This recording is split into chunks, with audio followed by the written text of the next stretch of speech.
حضرت عمر فاروق رضی اللہ تعالیٰ عنہ خادم سے کہنے لگے بوڑھی سے پوچھو.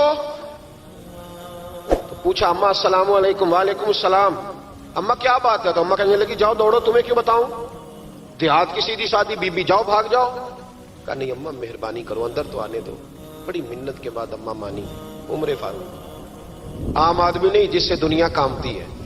حضرت عمر اندر گئے. اما کیوں پریشان ہو؟ تو اما کہنے لگی تمہیں کیوں بتاؤں, میرا اپنا دکھ ہے. چل اما بتا دے, تیری مہربانی.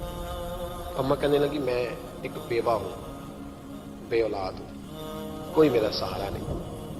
مجھے عمر فاروق سے بڑی شکایت ہے. میرے اوپر 25 دینار کا قرضہ چڑھ گیا ہے اور 3 دن ہو گئے میں نے روٹی نہیں کھائی, اور عمر نے میری خبر نہیں لی. حضرت عمر کو پتہ چل گیا لاوارث ہے, اس کا کوئی 2 4 10 ہزار ووٹ کوئی نہیں. یہ کوئی میکے سے 6 مربے نہیں لے کے آئی, ایک اکیلی تنے تنہا.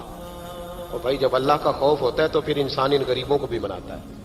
پھر ریڑھی والے کی بھی اہمیت بڑھ جاتی ہے, پھر رکشے والے کی قدر بھی بڑھ جاتی ہے. حضرت عمر فاروق رضی اللہ تعالیٰ عنہ کہنے لگے اما عمر سے شکوہ ہے؟ کہاں؟ جناب عمر کہتے ہیں میں نے ایک جملہ کہا تو اما نے تو مجھے لاجواب کر دیا. میں نے کہا اما عمر کو کیا پتا کہ تو بھوکی ہے اور مقروض ہے, اسے کیا خبر؟ تو اما کہنے لگی کیا کہا تم نے؟ عمر کو خبر نہیں, اسے پتا نہیں؟ تو عمر سے کہو نا چھوڑ دے حکومت, اس کے حوالے کرے جو خبر رکھ سکتا ہے. کیوں بیٹھا ہے پھر؟ ہمارے حکمران کہتے ہیں ابھی میں صدمے میں ہوں, نکلوں گا تو بات کروں گا, نہ ادھر ادھر کی تو بات کر. یہ بتا کہ قافلہ کیوں لٹا, مجھے راہزنوں سے غرض نہیں, تیری راہبری کا سوال ہے. ہاں تجھے جواب دینا پڑے گا.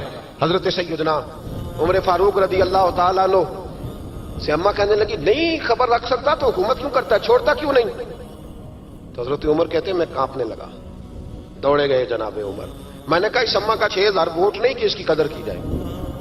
یہ اما کوئی بہت آکسفورڈ یونیورسٹی کی ڈگری ہولڈر نہیں کہ اس کی بات مانی جائے, کہ لاوارث اور بیوہ بی بی. عمر دوڑے گئے, گھر سے اناج کا تھیلا کندھے پہ رکھا, 25 دینار بھی لیے, پکا پکایا کھانا بھی لیا. خادم کہنے لگا حضور مجھے دے دے میں اٹھا لیتا ہوں. تو حضرت عمر فرمانے لگے چل وعدہ کر قیامت کے دن بھی میرا بوجھ اٹھائے گا. کہنے لگا جی نہیں وہاں نہیں اٹھا سکتا. فرمایا پھر آج بھی نہ اٹھا, مجھے ہی اٹھانے دے, یہ میرا بوجھ ہے تو مجھے ہی. اما کے سامنے 25 دینار بھی رکھے. پھر اما کو حضرت فاروق اعظم نے 2 مہینے کا راشن بھی دیا, پھر پکا پکایا کھانا بھی دیا. معمولی آدمی کی بات نہیں کر رہا, 24 لاکھ مربع میل کا حکمران. حضرت عمر مدینے میں بیٹھ کے کبھی للکار دیں تو کیسر و کسرا کی ٹانگیں کانپیں.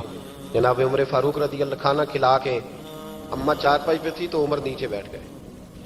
کہنے لگے اما چل عمر کو معاف کر دے, چل چل